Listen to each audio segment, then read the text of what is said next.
अस्सलाम वालेकुम। मेरा नाम है जैगम और आप देख रहे हैं मेरा YouTube channel Zaigham FX insights. आज हम करने जा रहे हैं गोल्ड की वीकली फोरकास्टिंग, जो कि होगी 11 मार्च से लेके 15 मार्च तक के लिए, 2024 के लिए। तो जैसा कि हमने अपनी पिछली वीडियोस के अंदर भी गोल्ड के बारे में बात की थी, हमने एरियाज़ भी निकाल के रखे थे। ये नीचे वाला एरिया जो था वो मैंने आप लोगों को दिया हुआ था। उसके बाद हमने अपना एक एरिया आइडेंटिफाई करके यहाँ पे मार्क किया था। इसको हम H1 के ऊपर कर लेते हैं ताकि हमें जो है एक बिग पिक्चर जो है नज़र आ सके। अच्छा, फ़र्स्ट ऑफ़ ऑल तो हम अगर गोल्ड की इस मूव की बात करें तो ये एक बहुत ही वॉलेटिलिटी वाला मूव है, और इसके अंदर गोल्ड जो है वो आपको बहुत अच्छे अच्छे रिवॉर्ड्स दे रहा है। जैसे हम यहाँ से जो हमने ट्रेड ली है उसका हम रिवॉर्ड देखें तो ये मिनिमम भी हमें तकरीबन 500 पिप दे चुका है। गोल्ड एक बहुत ही फास्ट मोमेंटम के साथ वर्क कर रहा है, चल रहा है। तो अगर तो ये इसी तरह से बुलिश रहा तो ये जो है 2200 और 2250 तक तो ये जा सकता है। 2200 तो तकरीबन इसने लगा ही दिया है। कुछ थोड़े से इसके पेपर रहते हैं, कोई तकरीबन मेरे ख्याल, हाँ तकरीबन 40-50 पिप जो हैं वो रहते हैं इसके 2200 लगने में। और 2500 सॉरी 2250 भी जो ये है वो लगा सकता है आपके आने वाले वीक में बहुत इजीली। कोई ज़्यादा डिस्टेंस नहीं रहा है इसकी। अगर स्पीड की तरफ देखें तो ये बहुत तेज़ी के साथ अपना मोमेंटम लेके चल रहा है। अच्छा, गोल्ड के बारे में अगर और बात करें तो हमें ना अकॉर्डिंग टू VS से हमारी जो प्राइसेस थी वो इसके हिसाब से नीचे रहनी चाहिए। अच्छा, हम ना आज गोल्ड को देखेंगे 2 से 3 मेथड के हिसाब से, ठीक है। टेक्निकली अगर हम देखें तो गोल्ड हमें टेक्निकली तो बुलिश नज़र आ रहा है, ठीक है। इसके हम सिनेरियोज भी देख सकते हैं कि ये बेरिश हमें किन सिनेरियोज को पूरा करे तो हमें ये जो है वो बेरिश स्ट्रक्चर इसका हो जाएगा, और ये जो है हम इसमें ना सेलिंग पे कर सकते हैं। सेल के लिए हम लॉन्ग टर्म के लिए ट्रेड होल्ड करके रख सकते हैं, जो कि हमारी ना काफ़ी डाउन की इसकी जो एनालिसिस है उनके से निकलते हुए आ रही है। इसकी जो डाउन का मूव है वो काफ़ी अच्छा खासा हमें रिवॉर्ड दे सकता है, ठीक है। तकरीबन +2000 पिप्स जो है हमें यहाँ से मिल सकते हैं सेलिंग के लिए। अच्छा, अब उसके लिए हमें क्या क्या चीज़ों की रिक्वायरमेंट होगी according to volume spread analysis. नीचे आप ये वॉल्यूम्स देख सकते हैं मेरे लगे हुए हैं। मैं बेसिकली जो है वो वॉल्यूम्स के ऊपर भी ट्रेड करता हूँ और साथ में SMC पे भी करता हूँ, मार्केट स्ट्रक्चर को भी देखता हूँ, सारी चीज़ें मैं तकरीबन देखता हूँ। और अभी हम देखें ना इसका VSA के हिसाब से तो हमारे पास जोन सी प्राइजेस थी वो जो हमारे पास फर्स्ट ये हमारे पास एरिया निकल के आ रहा था 2185 का, ठीक है। प्राइजेस को इसके ऊपर जो है वो क्लोजिंग नहीं देनी चाहिए थी, जो कि हमें नज़र आ रही है कि H1 के ऊपर इसने क्लोजिंग नहीं दी हुई इस एरिया के ऊपर, ठीक है। फर्स्ट हमारे पास एक ये कंफर्मेशन आ रही है कि प्राइसेस जो है वो नेक्स्ट वीक जो है अपना डाउन ट्रेंड भी जो है वो स्टार्ट कर सकती हैं, ठीक है। सेकंड हमारे पास अब जो एरिया बन रहा है वो ये एक बन रहा है, क्योंकि यहाँ से भी सेलिंग हुई हुई है इसके अंदर, ठीक है, अकॉर्डिंग टू वॉल्यूम्स। लेकिन जो एट द एंड यहाँ से भी बाइंग हुई है और एट द एंड यहाँ पर भी बाइंग हुई है। आप ये वॉल्यूम को देख सकते हैं, इसने इसको ओवरलैप कर लिया है और प्राइसेस जो थी वो यहाँ से इससे भी ऊपर निकली हैं, लेकिन सस्टेन नहीं कर सकी, जिसकी वजह से ये है जो वापस जो है वो इसके एरिया इसी एरिया के अंदर आके इसने क्लोजिंग दी है, ठीक है। अभी अगर हम और इसके बारे में बात करें तो ये जो कैंडल है वो हमें इतना कोई ख़ास सेलिंग की आइडेंटिफिकेशन नहीं बता रही, क्योंकि इसका जो था वो एक बेरिश कैंडल क्लोज अगर होती तो हमारे पास यहाँ पर 80 से 70% हमारे पास चांसेस होते हैं कि प्राइसेस नेक्स्ट वीक में जो है वो डाउन स्टार्ट कर देंगी। लेकिन अभी भी हमारे पास कुछ इसकी चीज़ें निकल के आती हैं, ठीक है, अकॉर्डिंग टू VS से, कि हमारे पास ये जो इसका हाई है फर्स्ट, अगर ये हाई प्राइसेस ब्रेक भी करती हैं इसके ऊपर क्लोजिंग देती हैं तो हमारे पास ये जो इसका एक विक नज़र आ रही है प्राइसेस इससे ऊपर H1 की हमें क्लोजिंग ना दे, ठीक है। और सेकंड हमारे पास क्या होना चाहिए, सेकंड आपके पास जोन सी ये वाली फर्स्ट ऑफ ऑल एक नज़र आ रही है विक, ठीक है।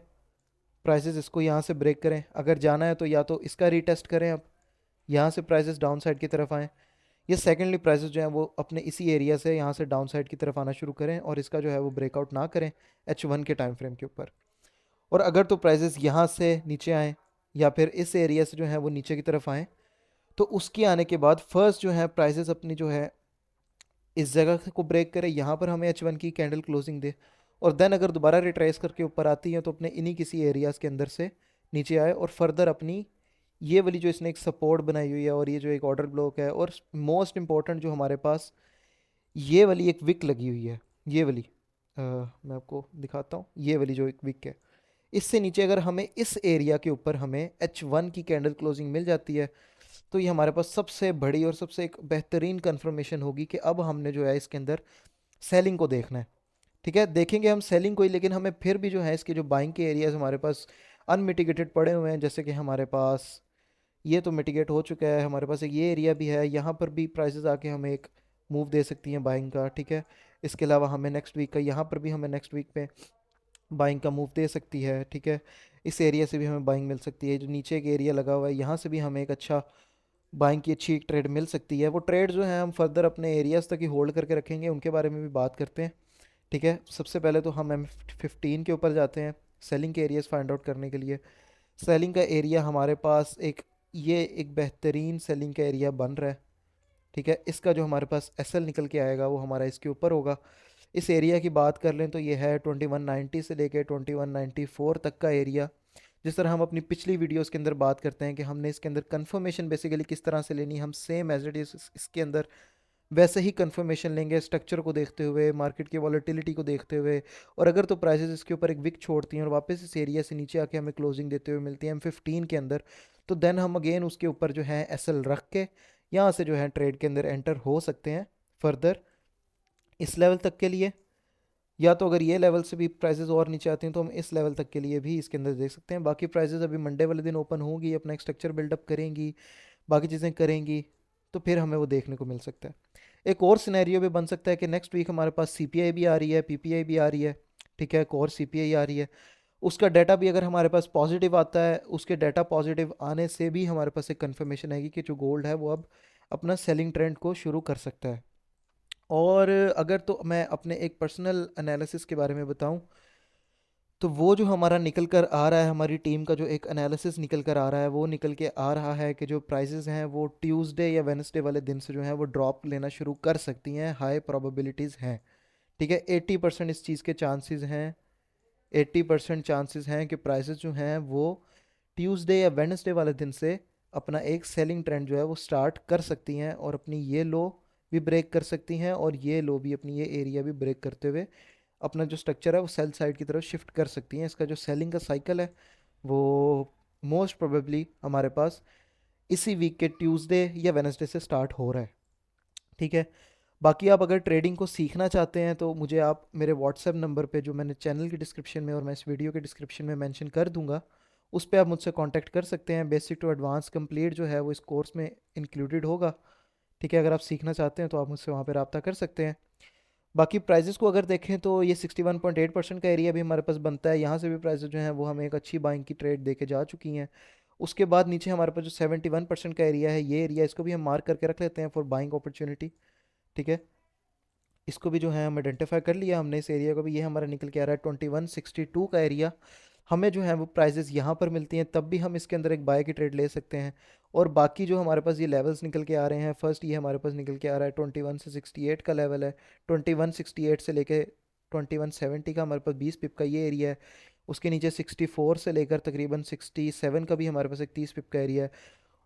ठीक है, ये हमारे पास एक नए अच्छे एक एरियाज निकल रहे हैं। और उसके बाद ये नीचे फर्दर हमारे पास जो निकल रहा है वो निकल रहा है 54 से लेके 57 तक का हमारे पास एरिया निकल रहा है। स्ट्रक्चर के हिसाब से भी हमारे पास ये आप देख सकते हैं, स्ट्रक्चर की यहाँ पर एक रेजिस्टेंस बन रहा है। ठीक है, यहाँ से प्राइसेस आके सपोर्ट भी अपनी एक ले सकती हैं।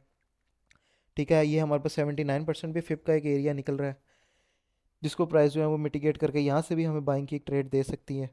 तो ये हमारे पास निकल रहा है 2162 का एरिया। ठीक है, ये एरियाज जो हैं वो आप अपने चार्ट के ऊपर मेंशन करके रख सकते हैं। हमें यहाँ पर इन एरियाज़ के ऊपर प्राइसेस मिलती हैं, तो हम इनकी यहाँ से जो है वो बाइंग की ट्रेड लेंगे।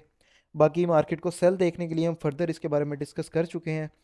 किसी की भी कोई क्यूरी हो तो उसके लिए भी, उससे रिलेटेड भी आप मुझे मेरे व्हाट्सएप पे मैसेज कर सकते हैं। ठीक है, ये थे आज के हमारे गोल्ड के एनालिसिस। होप्स हो कि आपको इसकी समझ लग गई होगी कि नेक्स्ट वीक हमने किस तरह से गोल्ड के ऊपर ट्रेड करनी है।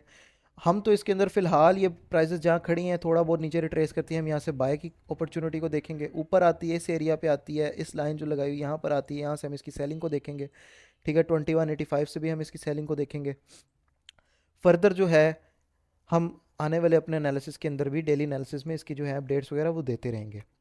ये थे आज की गोल्ड के weekly analysis. Hope so everything will be clear. बाकी मिलते हैं आने वाली वीडियोस के अंदर गोल्ड के डेली एनालिसिस के साथ। तब तक के लिए अपना ख्याल रखिए। अल्लाह हाफिज़।